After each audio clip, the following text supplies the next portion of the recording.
అన్ని రాష్ట్రాలతో పాటు ఇతర దేశాల్లోనూ వెంకటేశ్వర స్వామి ఆలయాలను నిర్మించాలని టీటీడీ నిర్ణయించింది. సమావేశమైన తిరుమల తిరుపతి దేవస్థానం బోర్డు పలు కీలక నిర్ణయాలు తీసుకుంది. ఇక 5258.68 కోట్లతో టీటీడీ వార్షిక బడ్జెట్ను ప్రవేశపెట్టాలని నిర్ణయించారు.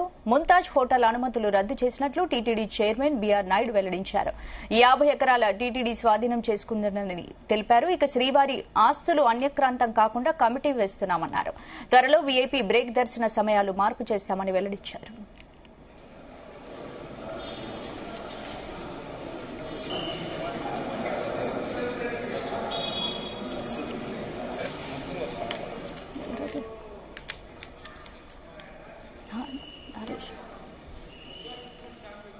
అన్ని రాష్ట్రాలతో పాటు ఇతర దేశాల్లోనూ వెంకటేశ్వర స్వామి ఆలయాలను నిర్మించాలని టీటీడీ నిర్ణయించింది. సమావేశమైన తిరుమల తిరుపతి దేవస్థానం బోర్డు పలు కీలక నిర్ణయాలు తీసుకుంది.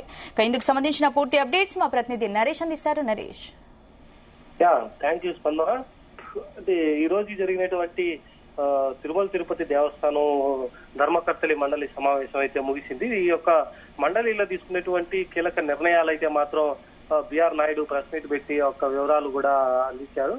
మొత్తానికి ఒక టీటీడీకి సంబంధించినటువంటి వార్షిక బడ్జెట్ అయితే మాత్రం ఈ రోజు ప్రవేశపెట్టారు బీఆర్ నాయుడు. అయితే మాత్రం 5258.68 కోట్లతో టీటీడీ వార్షిక బడ్జెట్ 2025-26 సంవత్సరానికి గాను ఒక బడ్జెట్ కూడా ప్రవేశపెట్టారు. దీనికి సంబంధించి ఆ బడ్జెట్ కి సంబంధించినటువంటి టీటీడీకి సంబంధించి అన్ని కార్యకలాపాలకి సంబంధించినటువంటి బడ్జెట్ అయితే ఈ ఏడాది అయితే ఈ యొక్క బోర్డు మీటింగ్ లో అయితే దీన్ని ప్రవేశపెట్టారు. అలాగే ఒంటిమిట్టకి సంబంధించి కోదండ రామస్వామి బ్రహ్మోత్సవాల పోస్టర్లు కూడా తను రిలీజ్ చేసిన తర్వాత బ్రహ్మోత్సవాలను కూడా అంగరంగ వైభవంగా జరిపించాలి అనేసి ఒక నిర్ణయం కూడా తీసుకున్నట్టు బీఆర్ నాయుడు అయితే తెలిపారు. ఇక ముంతాజ్ హోటల్ సంబంధించి ఎప్పటి నుంచో జరుగుతున్నటువంటి వివాదం పైన అయితే మాత్రం సీఎం చంద్రబాబు నాయుడు తీసుకున్నటువంటి నిర్ణయానికి అనుకూలంగా కూడా ముంతాజ్ హోటల్ అనుమతులు కూడా రద్దు చేశామనేసి తెలిపారు. ఎప్పటి నుంచో అలిపిరి దగ్గర ఉన్నటువంటి ఒక 50 ఎకరాలు భూమునైతే మాత్రం ముంతాజ్ హోటల్ కి లీజుకి అయితే గత ప్రభుత్వంలో ఇచ్చున్నారు.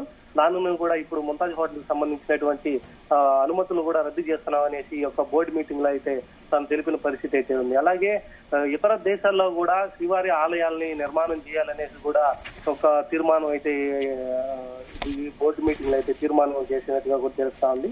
ఇక శ్రీవారి ఆస్తులకు సంబంధించి మాత్రం అన్ని దీనికి సంబంధించినటువంటి ఆలయాలను నిర్మించడానికి కూడా ప్రత్యేకమైనటువంటి ఒక కమిటీ కూడా వేస్తున్నామని చెప్పారు. ఇక ప్రధానంగా గత ప్రభుత్వంలో అయితే మాత్రం శ్రీవారి దర్శనం అయితే టైమింగ్స్ కూడా అంటే విఐపి దర్శనం టైమింగ్స్ కూడా మార్చారు.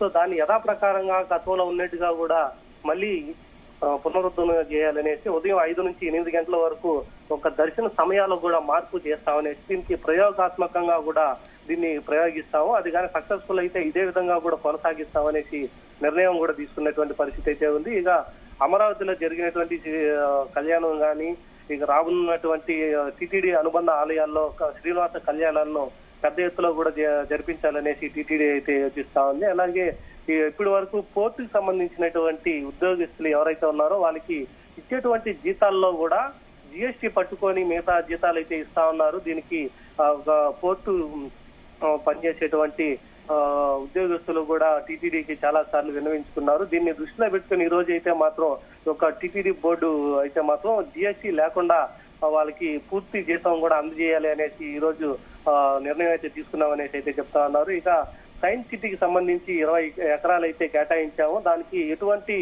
నిర్మాణాలు చేపట్టకపోవడంతో మళ్ళీ వెనక్కి అయితే తీసుకుంటా ఉన్నామనేసి కూడా టీటీడీ అయితే చెప్పింది. ఇక తిరుమలలో ఉన్నటువంటి అనధికారికంగా హ్యాకర్ల పైన కూడా చర్యలు తీసుకుంటాము.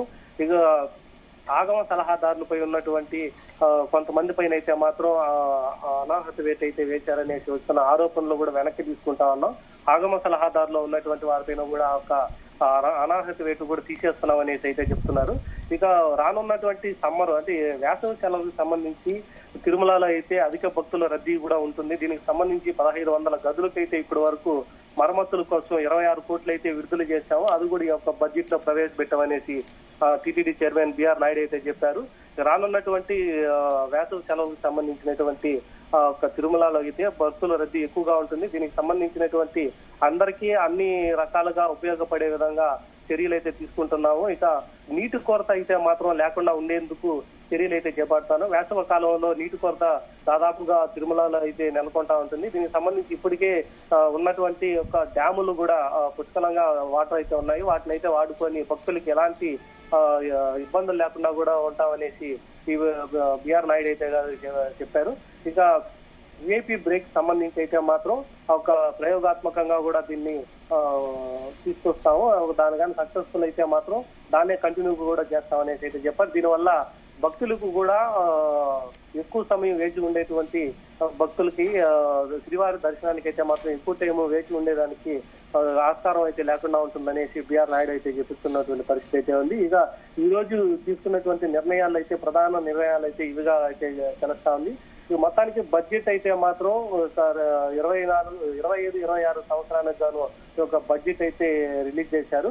ఈ బడ్జెట్ తో సంబంధించి అన్ని కార్యకలాపాలు టీటీడీకి సంబంధించినటువంటి హాస్పిటల్స్ కానీ, కాలేజెస్, స్కూల్స్, దానికి సంబంధించినటువంటి అనుబంధ ఆలయాలకు సంబంధించినటువంటి నిర్మాణాలు కానీ వీటన్నిటికీ సంబంధించి ఒక బడ్జెట్ అయితే కూడా ప్రవేశపెట్టారు. మొత్తానికి ఒక టీటీడీకి సంబంధించినటువంటి బడ్జెట్ అయితే ఈ రోజు అయితే బోర్డు మీటింగ్ లో ప్రధానంగా ఒక బడ్జెట్ అయితే ప్రవేశపెట్టారు. మిగతా సంబంధించినటువంటి కొన్ని నిర్ణయాలు అయితే మాత్రమే ప్రధానమైనటువంటి నిర్ణయాలు మాత్రమే. Thank you Naresh. శ్రీ